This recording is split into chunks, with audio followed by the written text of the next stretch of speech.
Ya, Pak Kadis bisa dijelaskan kemarin ada yang terungkap bahwa Kota Babo akan mendapatkan bantuan sebesar 50 miliar yang diperuntukkan untuk Benteng Wolio. Soal itu gimana Pak Kadis? Oh iya baik. Ah, ini sebuah anugerah sebenarnya dengan kehadiran Bapak Presiden Republik Indonesia ketika kunjungan kerjanya di Sulawesi Tenggara dan kemudian menyempatkan waktu dan schedule untuk mampir di Kota Bau-Bau. Terkhusus lagi ketika Bapak Presiden diberikan gelar anugerah kayak Lucky Wolio dengan nama dia menjadi bagian dari orang Buton itu sendiri, Insinyur Haji Joko Widodo atau Laode Muhammad Joko Widodo, Laki Nasabawangi Nusantara, dari budayawan dari Kabupaten Indonesia Kota Bau, lembaga adat, sangat terharu karena sekaligus bersama-sama dengan kunjungan kerjanya juga di Ternate diberikan kesempatan untuk merevitalisasi atau maintenance pemeliharaan untuk melengkapi apa yang masih kurang di salah satu destinasi terbaik di Buton hari ini yang juga sudah mendapatkan anugerah desa wisata, yakni Benteng Wolio atau Limbo Wolio sebesar 50 miliar. Setelah kepulangannya 2 hari, Bapak Presiden pada saat itu melalui Sekretariat Negara mengamanahkan ke Kementerian PUBR, Direktorat Jenderal Bina Konstruksi, untuk segera meng-cross-check sebenarnya apa saja yang menjadi kebutuhan yang dimaksud sesuai dengan budget yang diberikan Bapak Presiden tersebut.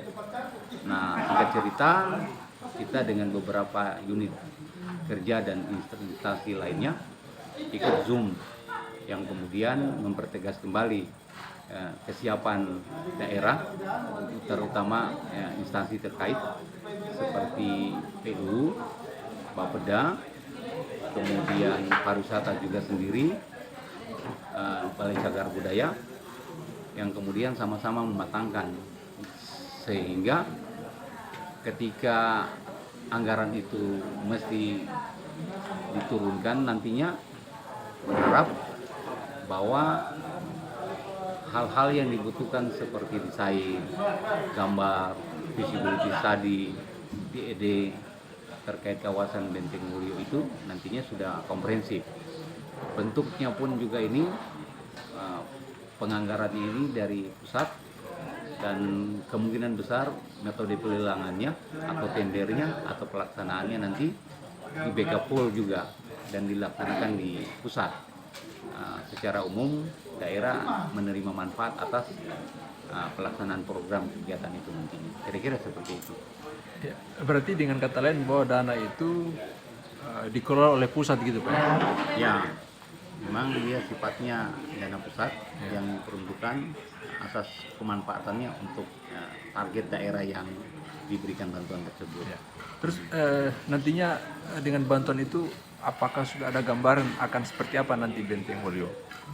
Nah, karena konsepnya dia penataan dan revitalisasi, sementara kewenangan terkait dengan cagar budaya, apalagi beberapa waktu yang lalu juga Benteng Wolio ini sudah diberikan pengakuan menjadi heritage skala nasional oleh Kementerian Pendidikan Kebudayaan, sehingga OPD tenis atau lembaga tenis terkait tentang syarat-syarat revitalisasi itu betul-betul harus dipatenkan, diseragamkan antara cagar budaya dan kemudian destinasi yang dimaksud.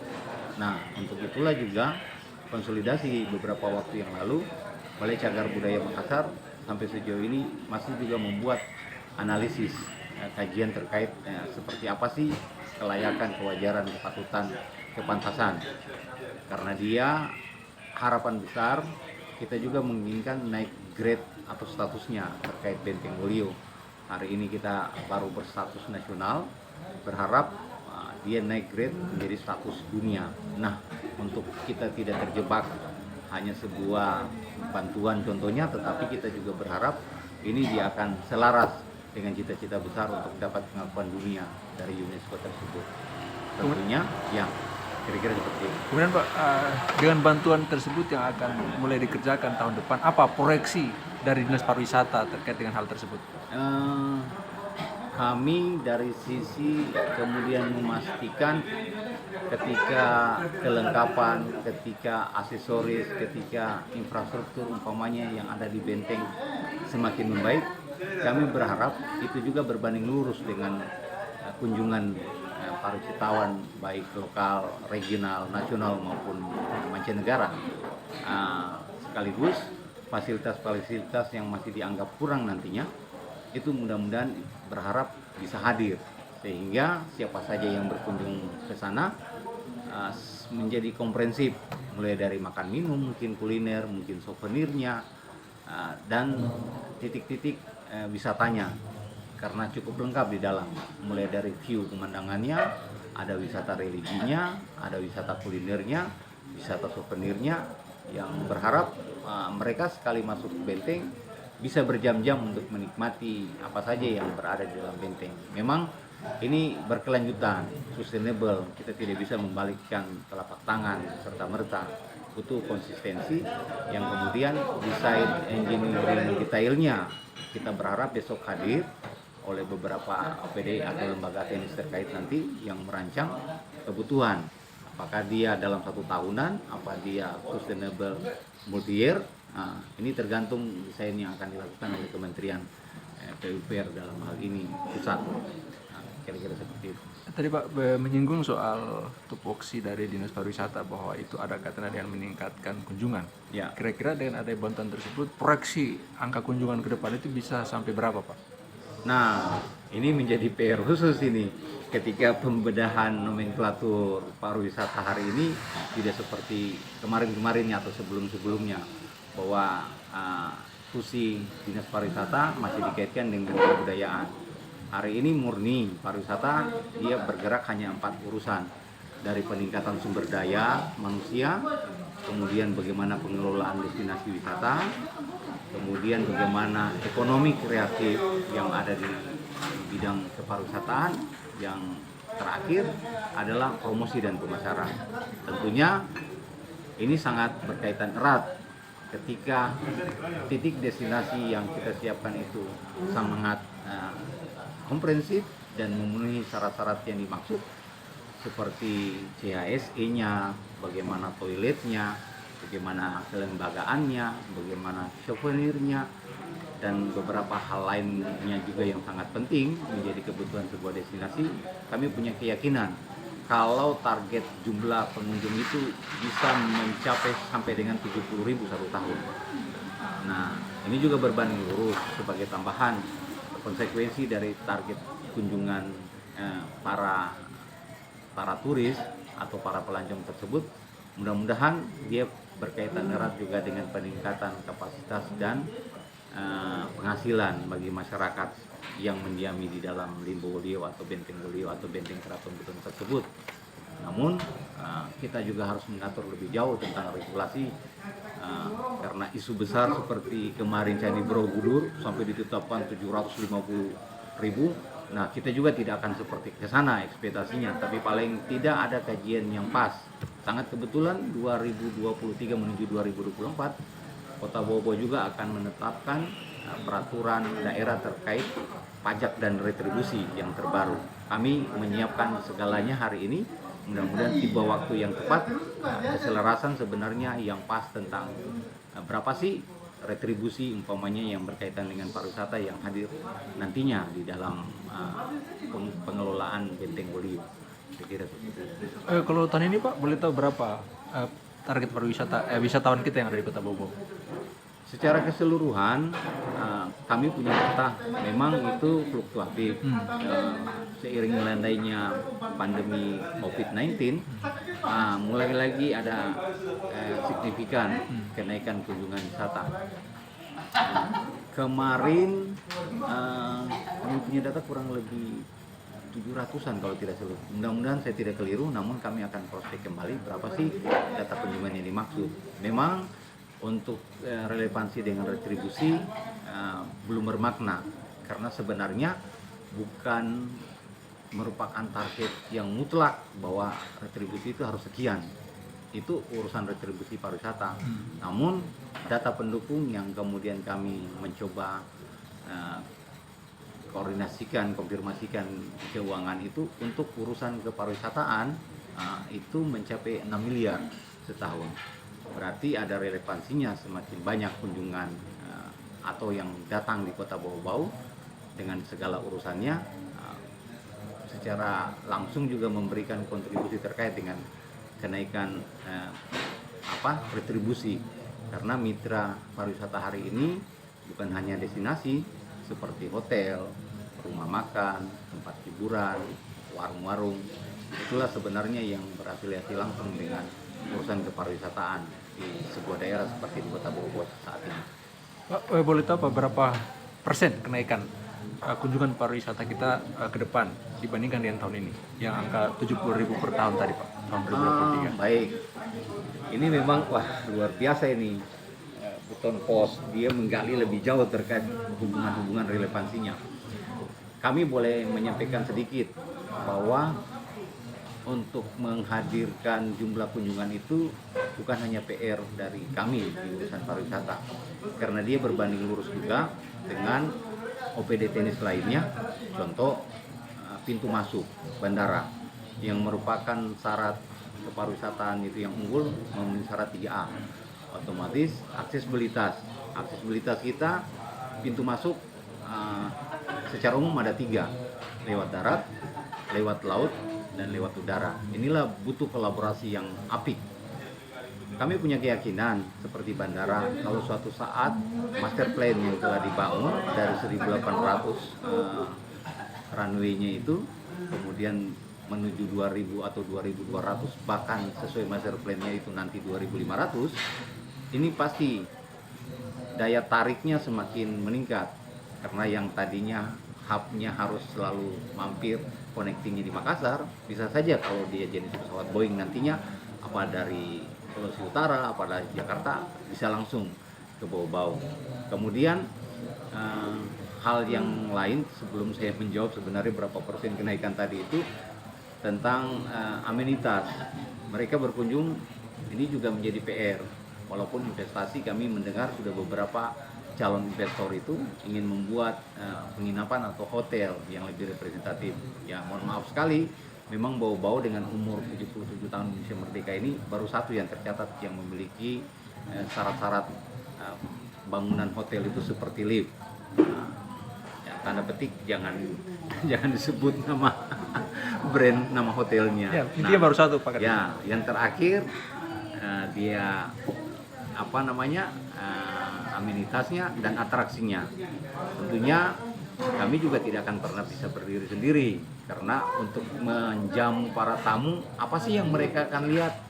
Ini juga kami telah mengusulkan beberapa item kegiatan yang menjadi event kalender event tahunan kami. Alhamdulillah kemarin ada beberapa yang dibantu juga dari teman-teman Dispar Provinsi. Mereka mengusulkan dari 10 kalender event Sulawesi Tenggara, alhamdulillah Bau-Bau terekap 2, yakni event festival Kesultanan Buton atau festival Benteng Keraton dan festival perairan. Nah, kira-kira seperti itulah 3 ini yang sangat penting untuk menjamin kepastian para pengunjung. Nah, kalau berbanding lurus dengan apa-apa yang kita kerjakan ini juga ada signifikan, walaupun lompatannya tidak luar biasa, namun seiring waktu kita berharap bahwa kunjungan para pelancong atau para wisatawan, baik langsung maupun tidak langsung, akan meningkat. Kenapa demikian? Beberapa bulan terakhir ini, khususnya tahun 2022 ini, memang Bau-Bau menyelenggarakan banyak kegiatan, dan baik pusat maupun daerah Terbukti penyelenggaraan seperti hari ulang tahun Sulawesi Tenggara ada di Bau-Bau, hari ini Bau-Bau juga menjadi tuan rumah bersama Buton. Kita berharap ini juga sebagian dari mereka yang ketika geliat ekonominya berbanding lurus, ketika mereka berkunjung di sela-sela kesibukannya mereka bertanding dalam Porpov ini, mungkin untuk refresh dan penyegaran kemarin mereka bisa berkunjung ke destinasi-destinasi kita di Kota Bau-Bau. Dengan harapan terakhir masyarakat menerima manfaat atas banyaknya tamu yang akan berkunjung di Kota Bau-Bau nanti. Kurang lebih seperti itu. Berarti Pak Kadis proyeksi 70.000 per tahun depan itu, kemudian 6 miliar PAD per tahun itu ada sinkronisasinya di situ Pak Kadis ya? Ya, kita berharap data ini menjadi tabulasi kita seluruhnya. Ketika akhir tahun kita akan juga menghimpun informasi dari penginapan, hotel dan sejenisnya. Sebenarnya berapa banyak sih jumlah yang mereka hadirkan? Kami nanti akan padu-padankan juga dengan kunjungan yang melalui pintu masuk bandara dan pelabuhan. Namun ini harus selektif benar.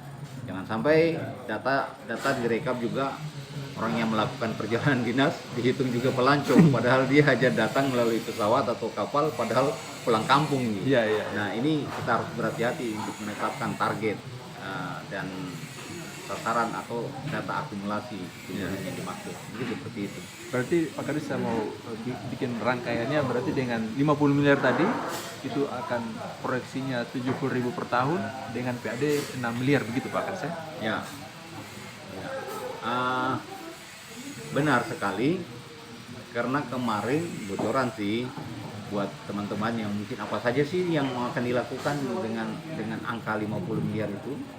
Usulan sebenarnya cukup banyak, karena kami sempat menghimpun, tanggunglah dengan dana yang lumayan besar itu harusnya per kawasan. Akhirnya kami mendorong kawasan Benteng Badia, kawasan Surawolio, dan Benteng Wulio itu sendiri atau Benteng Keraton Buton itu menjadi satu kesatuan.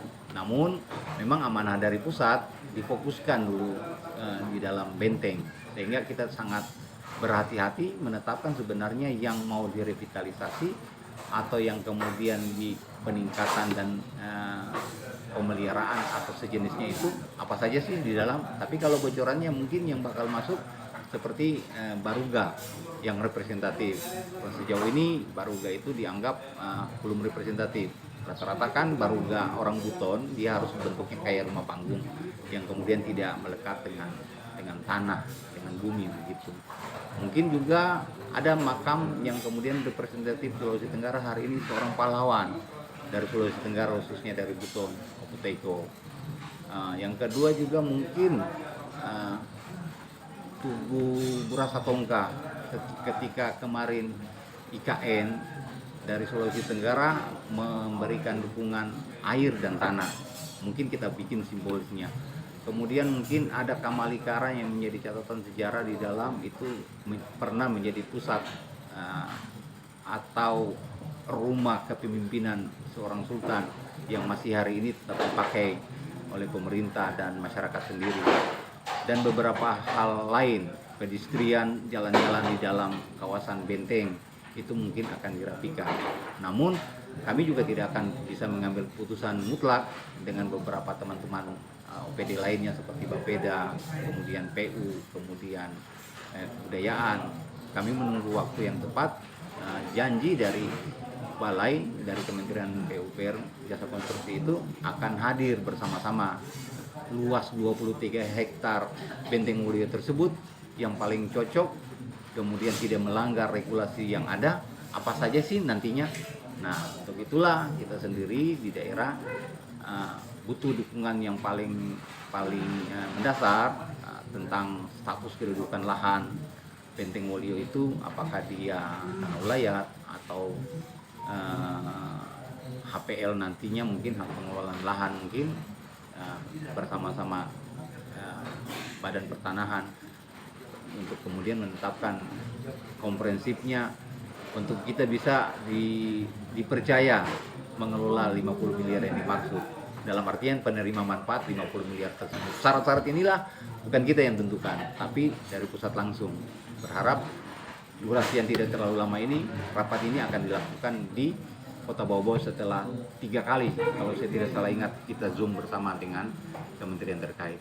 Seperti itu. Terakhir Pak, apa yang Bapak mau sampaikan kepada dunia luar khususnya untuk bisa tertarik dan datang ke Kota Bobo dengan adanya bantuan tersebut, Pak? Iya. Wah, ini merupakan harapan dan cita-cita sebenarnya para leluhur. Karena pesan moralnya bahwa kita tidak akan pernah dapat lagi seseorang atau sebuah pemerintahan dengan kepemimpinan yang bisa membangun lagi seperti Benteng Mulia itu. Jaga dan rawatlah. Yang penting adalah momen hargailah. Hargai itu untuk kemudian kita memastikan sustainable tentang status dan kedudukan Benteng yang dimaksud. Apalagi kalau dilihat dari letak geografisnya, Benteng Mulia ini kan boleh dibilang, atau kami sih meyakini inilah sentral Indonesia. Tempat terbaik pertemuan itu berada di sentral, dari Miangas Pulau Rote, Sabang Merauke, bawah Sulawesi Tenggara, dan Buton itu ada di tengah Indonesia. Jadi sebenarnya dari sisi mana saja atau dari mana saja mereka untuk bisa datang, berharap membuat orang lebih betah. Yang tadinya mungkin sehari, ketika mereka berkunjung dengan kelengkapan infrastruktur dan kebutuhan para turis, nantinya mereka bahkan bisa semingguan.